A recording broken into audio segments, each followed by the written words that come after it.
Welcome back, Time Crunch fans. I'm your host, Coach Adam Pulford. Today is part 2 in a series on the time course of adaptation to endurance training. And back with me is Tim Cusick. Tim, welcome back. Thanks for having me again. I think we're going to say that a couple more times before this is over. We've got a lot of times to say that because we have a lot of adaptation to talk about. Last week, we talked about training impact and how stress and strain drives the type of adaptation that we either are seeing or wish to see in training. We then had a deep dive in aerobic training of how much time you'd have to spend to see these responses and what to expect. We also had a fun dialogue about zone 2 hype and reductionistic thinking. And if our listeners missed that episode, definitely go back and listen, as each discussion in this little mini series builds off the other. So Tim, since we talked about aerobic adaptations last week, what are we going to discuss today? I think we should discuss functional threshold power, FTP, which can be named a whole bunch of other things, but let's just use the FTP definition. Let's dive in there. Let's do it. So again, you gave some caveats about what we're talking about. And I would say, what is the one thing about the bell curve that you want to stress when it comes to threshold adaptation? Yeah, we talked about in episode 1 this idea that we're variance, variables, and diminishing returns, and that we're playing the bell curve. The concept of diminishing returns means that when we first start training, we see faster gains early, but then those returns begin to diminish as we train more and more and more. The gains we get early are harder and harder to get later. We need to do more and more work, balance the fatigue and fitness relationship more complexly. When we start talking about FTP, there's 2 things to say. One, and I'll say this to the whole audience, and it's really important before I make my second part because it's going to be disappointing. You are not your FTP. It doesn't define you, and it actually doesn't, even though it's an important part of your performance, it doesn't fully define your performance. There's so much more to performance. FTP is a solid metabolic marker that allows for the determination of exercise intensities. And it gives insight into, let's just say, how your body's making energy and dealing with metabolic waste product. Simple as that. So don't judge yourself by your FTP. Because when we start thinking about threshold adaptation, as you become a more mature athlete, meaning you're training in a structural fashion year after year after year, your athletic maturity is improving. The law of diminishing returns loves to kick us right in the FTP gut. Like, it literally is the one that can often get, like, you've gotten your gains year 1 or year 2 that you started your training, still saw some in 3. By 3 years in, 4 years, you tend to be fighting back to the same point or trying to diminish loss. It depends on age and maturity and everything else that you're going through. So it's a tough one to emotionally deal with because we've linked everything to FTP. Athletes, endurance athletes on a cyclist are defining themselves by FTP. And that's a bad habit because the more you train, the more that might become a little disappointing to you. But it also isn't the limiter. Your performance gains will generally come in other places. The FTP is just the metabolic marker. It's an indicator of your metabolic fitness and capability, more than a definition. Yes, exactly. And there's a lot more to say there on some of those more chronic or long-term gains or stagnations and whatnot. And I'd say let's get to those a little bit later in this episode, and I'll pull it back to it because it is important. But I would say if we're to take like a younger athlete or maybe somebody who detrained properly, and we started back on some FTP training, what adaptations would we expect in the first 2 to 4 weeks of hitting some good old FTP work? Yeah, great question. And return from injury is another great one here because we get injured and we start freaking out like it's never going to come back. But if we heal first and then start to train, it comes back quickly because you're the law of diminishing returns. You might be more in the uptake curve and you get there. So first 2 to 4 weeks of FTP training, really the major impactors are what's happening with your ability to, I tend to call it manage lactate as a whole. You tolerate, you buffer, you clear, you shuttle. There's a lot of impacts going on with there. But when we think about what FTP is, it is the ability to tolerate the byproducts of more intensive exercise. There's 2 main byproducts you're talking about. One is muscular acidity. You're spinning off hydrogen atoms in the production of energy. That hydrogen is making you acidic. It's making you muscular acidic, and that's a problem. And we tend to blame lactate for everything, but that acidity is a pretty high impact. Lactate, your fast twitch muscle fibers produce lactate. You produce lactate when you burn carbs as fuel. That's the chemical residue that's that's what's left over, residue. The byproduct. I had to think of the right word. What does it do? That's the byproduct of the energy production of your fast twitch muscles. Those are the limiters. Those will cap your performance at your power at FTP. I know the P stands for power, but it's a good way to think about it. As you train that, you quickly begin to adapt by your tolerance and lactate clearance gets better. Those are probably the 2 earliest responses. You begin to have better lactate transporters, which is a complex. We start to talk about MCT1 and 2, and I think now there's a 4. But we begin to have a chemical response in how we deal with the lactate and the transporters of that, which allow us to resynthesize that as energy in select scenarios. We also early on see the ability to buffer muscle acidity. And this is a pretty good one, because when you start to talk about buffer, you're spinning off these hydrogen atoms. They're changing your muscular chemistry. You're becoming more acidic, so less alkaline. That probably more so than the lactate kind of brings on the pain. That's why extended threshold efforts are hard. And you're not only learning to deal with that, your body is doing a little better job of dealing with that, but you deal with the suffering better. So your body is defensive.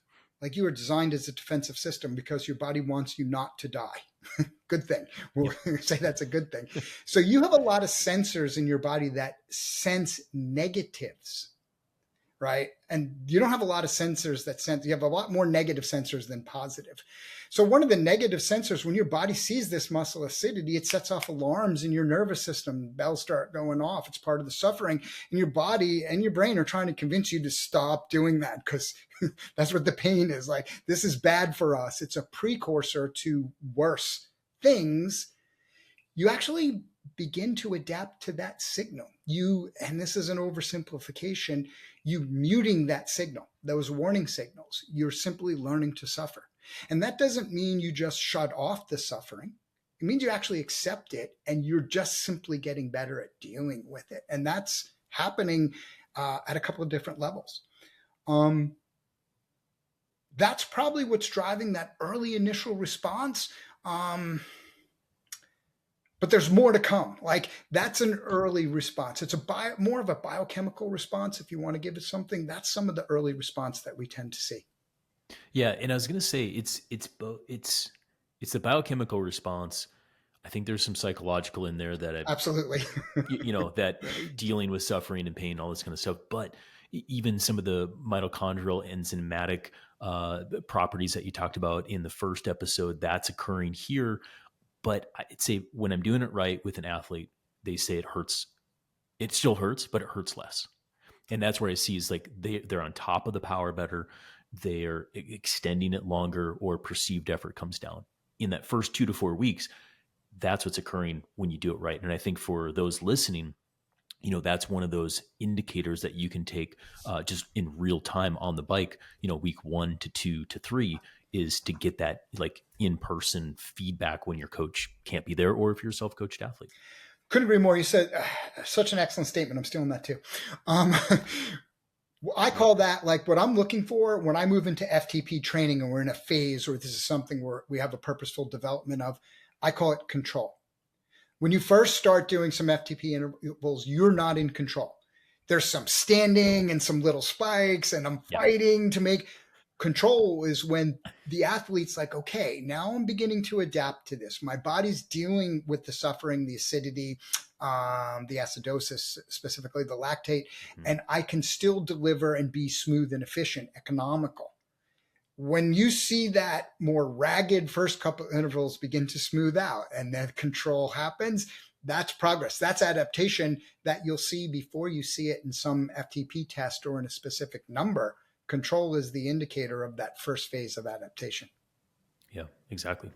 So when I carry out training, I'll say the next 4 to 8 weeks, what should we anticipate? But I think it's important to also recognize that I think we talked about in episode 1 where you should cycle training, especially once we start to hit FTP and above, where a typical cycle of training would be 3 weeks of hard work and 1 week easy, for example. And so when we say the first 2 to 4 weeks and then the next 4 to 8 weeks, I'm assuming, and I want everybody to know that we should have an easy week in there. And even for time crunched athletes, maybe it's not a full week. Maybe it is just a block of recovery, 4 or 5 days, and then we get back to work on the weekend. This is my typical time crunched recovery week. So couldn't agree more. Yeah, it's funny. I was going to point. That was the note I had just wrote down, because we need those cycles. We don't get faster, right? We don't get fitter when we're exercising. Mm-hmm. We're doing damage and trauma when we're exercising. We need the rest to recover. It's funny that 3-1 is 3 weeks on, 1 week off. Has been around for a long time, but I find it's pretty good. You talk about a pretty big bell curve of people who will fit in there. Most of the listeners here will. So and understand that each one of these cycles, we're generally thinking that bell curve of work versus rest relationship. During the second 4 to 8 weeks, we tend to see a greater range of change. We're beginning to see we've moved off the short term, the more neural and metabolic responses. We're getting into more structural change, muscle glycogen storage, muscle glycogen. The endocrine system is controlling that better. I don't want to go too deep in the fly. You're having a response base, like a better hormonal balance, a better ability to store glycogen, a better ability to use glycogen is happening. You're having an improved relationship. Your enzymatic activity is improving for glycogen utilization and even for lactate utilization.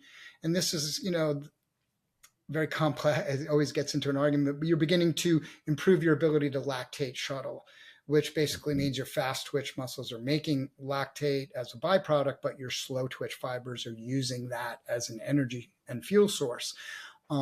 Those areas improvements are best. So we see a hormonal change, we see an impact on glycogen and how we're better able to store and utilize that. And we're seeing a better capacity to use lactate as a fuel to improve performance in that next range. I tell my athletes sometimes we're trying to make you like a hybrid vehicle, right? Where sure, you got to take on exogenous fuel, but you're also producing your own fuel that you can then use. Correct. Right. That's essentially, that's the silly metaphor that we could talk about during the 4 to 8 weeks of threshold training. I would say when I do this right, what I see in athletes is you talked about controlling the effort.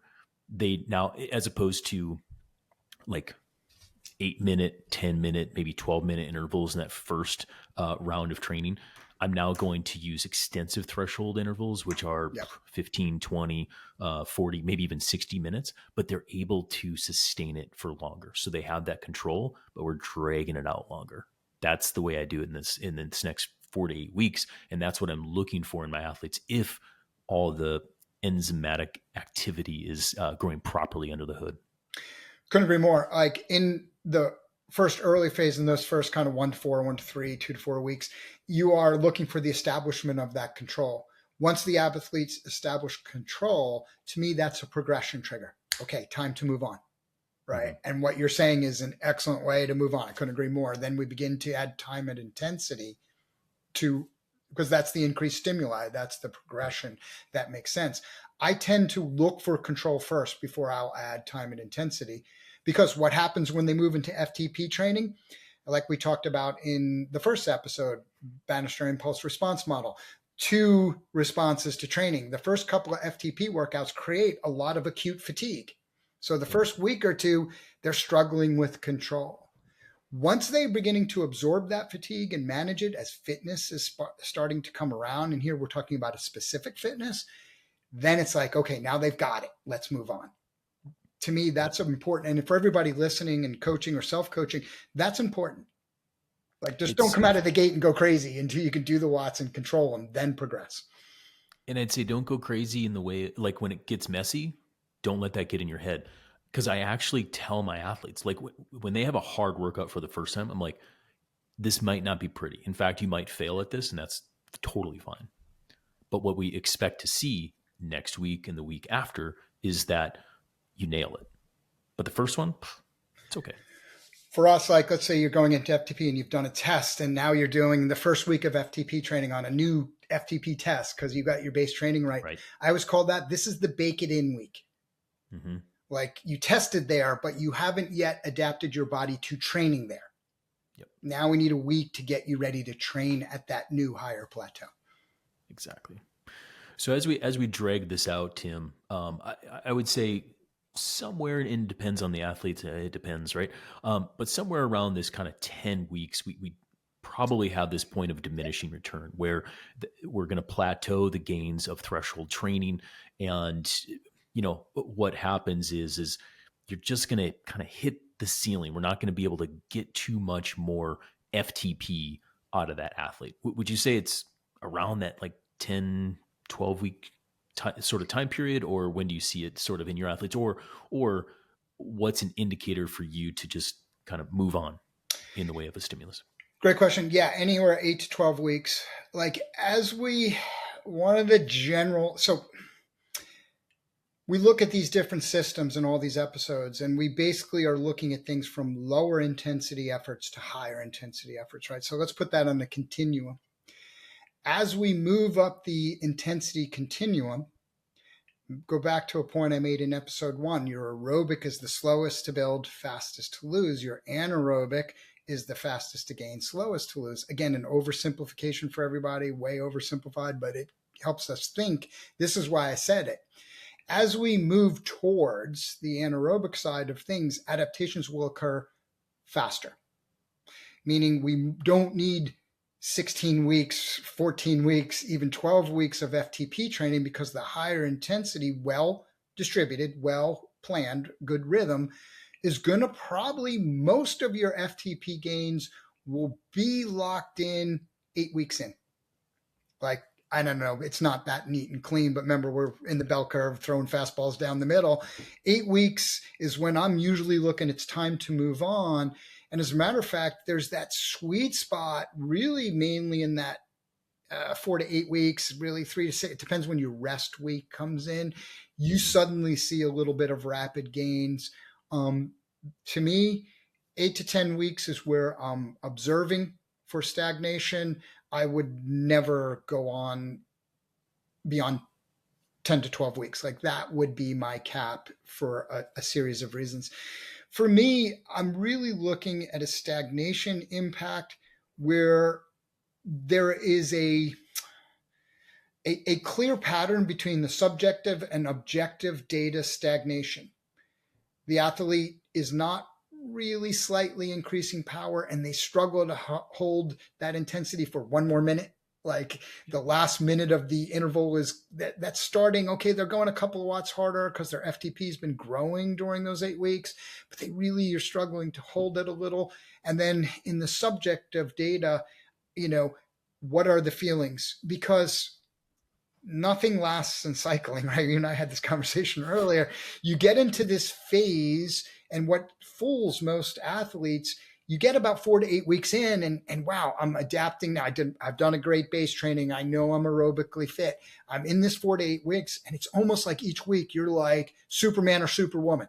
Like, each week's a little better, and I'm feeling, I got bad news for everybody. Like, that's not going to last. And what athletes will do is, once they start coming off that high and the gains are slowing, we want to convince ourselves, no, we can do this forever. But objectively, if you're really honest with yourself, you know you're coming off that gain high. You're beginning to edge into a non-functional stagnation.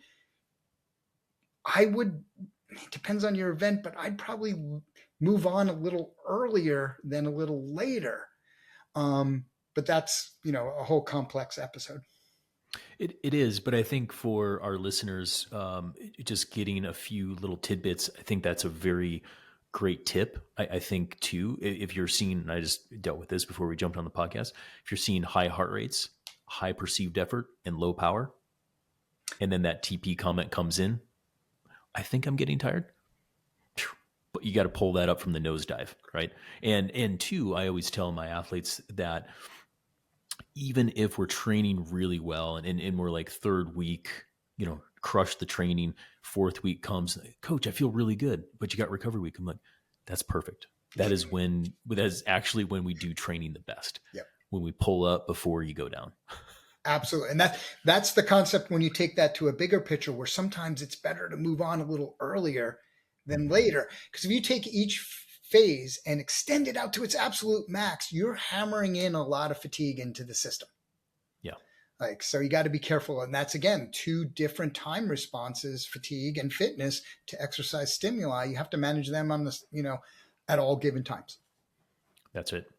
And so as we talk about those kind of time course of adaptations, what to expect along these weeks, I'll go back to FTP and what we're talking about here. In that first week, especially if it's like a new athlete and I'm trying to like build the FTP, we're using something like 91 to maybe 100% of FTP. So perceived effort of 7, maybe 8, and let's just say hug the low end of zone 4.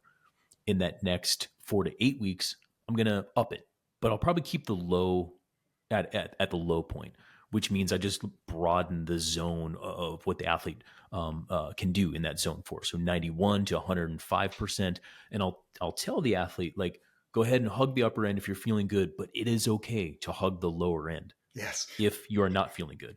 And also logic should prevail is if we are doing extensive threshold intervals, meaning 20, 40, 60-minute goes, hug the low end until you have it in the bag, right?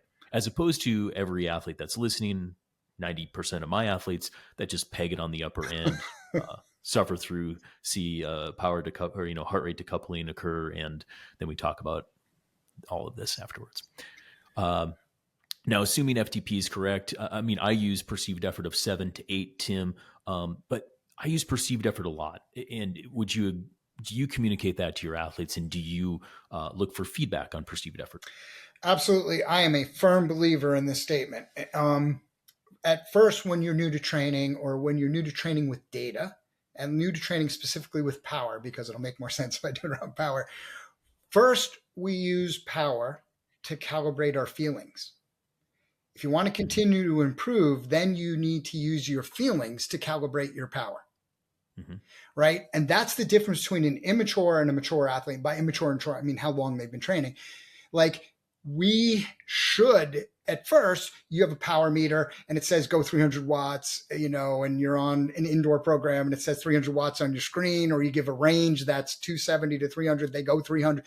That's the execution you think, because you think more is more. That's the right answer. That's going to help me get adapted better, faster, stronger. You'll all mature eventually to the point, and mature by training maturity, where you know that FTP isn't a set point, and this happens in all intervals. It's not an exact number. It happens, it moves a little each day. It's a range of transition that you have to learn to feel what FTP should feel like and allow for the adjusting of power. Days where it's a struggle, a little lower. Get in the work. Just do the work. Days where you're feeling great and you can get 5 more watts without going too crazy. Got to be careful. Take those 5 watts. Don't leave, something on the table. But learning early to use that targeting by power to then be like, oh, this is what this should feel like. And then later, as you become better at being the athlete, this is my feelings. Look what my power is. That's the transition of, by the way, knowledge to mastery of training.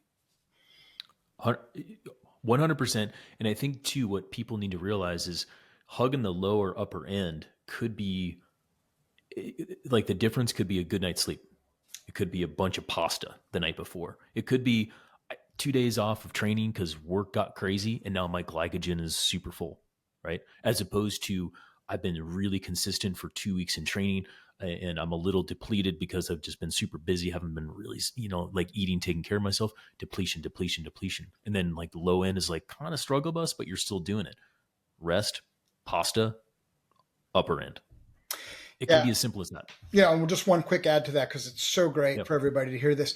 As I just talked about this continuum of training through the season, and we tend to talk about it. It doesn't come out this neat and clean. We start a little easier, and then as the season goes on, we do higher and higher intensity.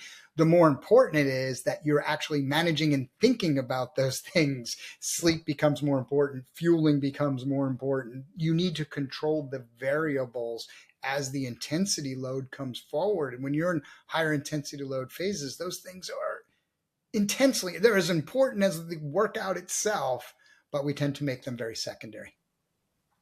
Yeah, that's it. Tim, just a couple points. People can look up look up podcasts, look up articles from you, but some durations that we're working with. I don't really go much lower than 6 minutes if I'm doing a threshold interval. That's about where I start, and I go all the way out to about 60, maybe 75 minutes. I mean, that gets a little long. Would you agree with that time span of doing intervals or time in zone at FTP? Yeah, I probably don't go as low as 6. Like I try to use 10 as my minimum, but I'll use some 6 to 8 minutes in the, like, let's say, tomorrow we're starting a cycle of FTP.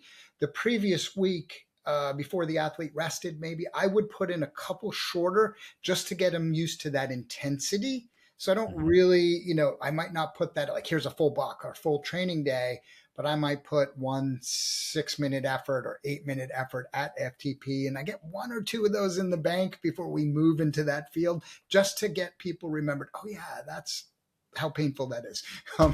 So that we get on top of that control. For me, I like to use 10 minutes as a minimum.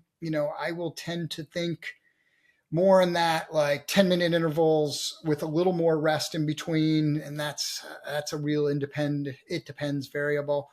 I love, from an interval sense, 10 to 30 minutes probably is my sweet spot of FTP work. Because when we look at the demands of most of the events where you're heavily focused on FTP development, that's what you'll need. Like it will tend to almost always come in that time range. So beyond the physiological benefit of raising FTP, I also want event performance specificity to have slight impact on what that length of work is. Yeah, that's a good summation. And I would definitely agree. That's what I'm doing probably 90% of the time. But I will say I've had some, green athletes, some young athletes where I'll go down into the 6 just to get control of the interval. And it's completely appropriate to do that, in my opinion. But I think for all the listeners, it's just like, know that threshold is actually longer. Like you should be going longer with the threshold intervals to get the full benefit. I sometimes see like some stock workouts and things. It's like threshold work, and it's like 4 by 3 minutes. Yes, I've seen that with too. 3 minutes in between, and it's like it's not threshold. You make a really good point. Let me correct. For newer athletes, absolutely. Like we tend to think as endurance athletes, pass fail. Like everything's pass fail. Like, well, 10 minutes has all the benefit in the world and 6 minutes doesn't. No, for newer athletes, that's an excellent uptake. Like you have to learn to be able to perform and control at those levels. And you are still introducing a higher stimuli and stress load, and you're responding.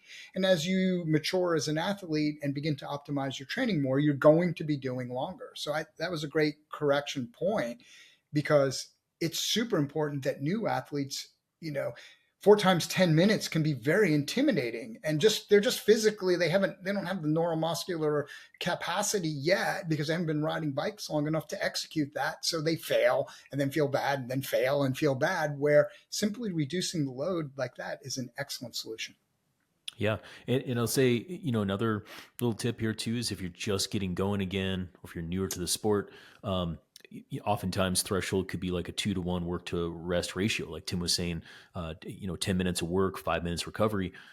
if you're working on the lower end of things and you're just trying to get that control, 6 and in like 2 or 3, you can manipulate the recovery periods to progressively overload or increase that stress that we're talking about, or the strain to adapt. So just play around. It's not super hard and fast all the time, although starting with science, starting with the fastball is always good to do when you're creating your own workouts like that.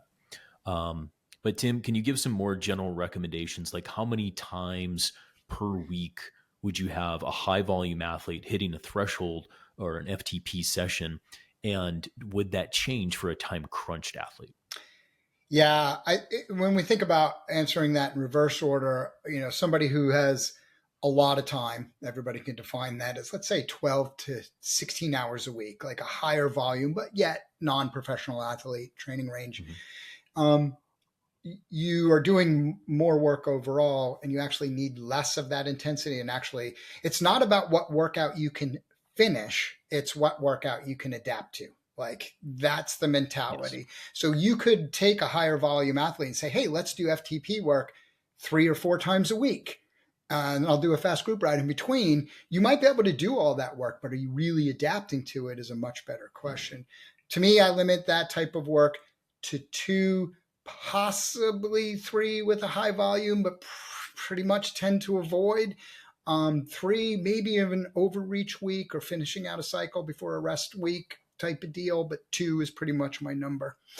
I think for in FTP training, it's one of the biggest challenged areas for the time crunched athlete, because when you think about the best way to raise your FTP, it really is this: you need to be doing the aerobic capacity work. Like, the best FTP gains come when you're focused on aerobic capacity, what we talked about in episode 1, and FTP work, and really merging those two together, really being able to execute good aerobic training and good FTP training at the same time. For a time crunch athlete, you don't quite have the time range to do that quite as well.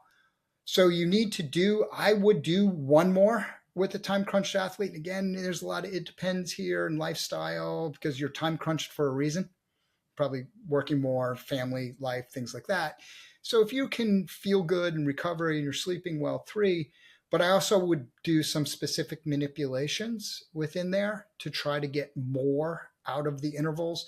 A time crunched athlete, I might use formats like hard start formats even for FTP work, where you're doing a minute or 2 above FTP, 105, because VO2 kinetics, we want the fast component. We want to get you to a higher strain level quicker in the interval and try to get a little extra benefit out of that. I would also do probably a little more in the time crunched, even though I would do this with a high volume athlete, a little more crossover style work and a little more manipulation of the intensity within the interval itself, because you're on the razor's edge of lactate and acidic management. Pushing you over and bringing you back is an excellent way to get a little better optimization out of that style of work. So we might call those under overs. I call those under overs, where it's kind of like spiking it throughout, right? Or front loaded threshold. And that's what Tim's talking about, where it's just like drill it real hard at first. And what you'll see is the heart rate goes up, it hangs high. And probably what's happening, well, not probably, what's happening under the hood, lactate spikes up, hangs high and builds. And it's actually, there's some really good like specificity of work to work on there, but acidosis spikes high and hangs high. You kind of get I want to say a better bang for the buck, but it's just a different way of doing threshold work. And I do find with the time crunch athlete, that's a very effective way to do it, for sure. Yeah, I mean, you basically are, when we think about VO2 kinetics, right? Like how you uptake oxygen and all that, because lactate is a byproduct of how you're making. It's an indicator. It's a proxy for how you're making energy, right. But it's a limiter, right? So if we can take a 10-minute interval and get to a level where we're producing a high volume of that fast component, that will help us tolerate, if it's not creating so much fatigue that you can't execute the interval. That's always the other side. So you have to build into things like that. But for time crunched athlete, they will improve. If you can manage the fatigue, will optimize your time a little better. That's right. And Tim, I mean, What kind of gains do you see with like some of your green athletes as well as some of your established athletes in the way of FTP gains? Because we keep on talking about, hey, if you're, fresh off the couch or coming back from injury or haven't done this before, we're going to see massive gains quickly. Yeah. Can you talk about changes in FTP that you see with athletes like that, and then changes to expect in an established athlete? Well, the good news as a whole, like for the first, like you come off, like you get into cycling as a sport. Your FTP has one of the largest ranges of change, like this ability to improve this. Remember, it's a metabolic marker. You could call it a marker of your metabolic fitness. Oversimplification again, right?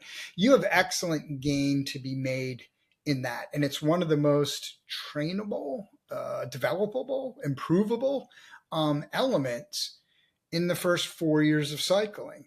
So you should expect large gains throughout the boat. Now, let's say you get into cycling for the first 4 years, you hire a great coach, you do it all right, you're training 12 to 14 hours a week, so you're a higher volume trainer. Probably about 3 to 4 years, diminishing returns are really kicking in at that stage. And you should be looking for minor gains in FTP. There are other things to chase to improve performance at that point in your development career, like durability, resiliency, efficiency. There's other areas to gain, but you see a nice gain in that. So, it's encouraging, it's energizing. That's why, I always point out though, but on the downside, like kind of once you arrive there without a significant change in training volume, your FTP will probably change 5% a year, but you might have changed 30 to 40% from when you started to train, or more if you really truly weren't fit and coming off the couch. You'll have a huge change in those first couple of years. And that's what sometimes set people up for failure. They expect that to keep happening, but at some given point, you begin to bump up against the ceiling. Yeah, that's exactly it. But I think, the key takeaways for our listeners is, the aerobic glycolytic energy system is the most trainable system we have in our body. And that's why we spend a lot of time training it, right? And we can spin it up pretty quick, and we can also spin it down pretty quick in the way of detraining. But meanwhile, it builds best on an aerobic foundation.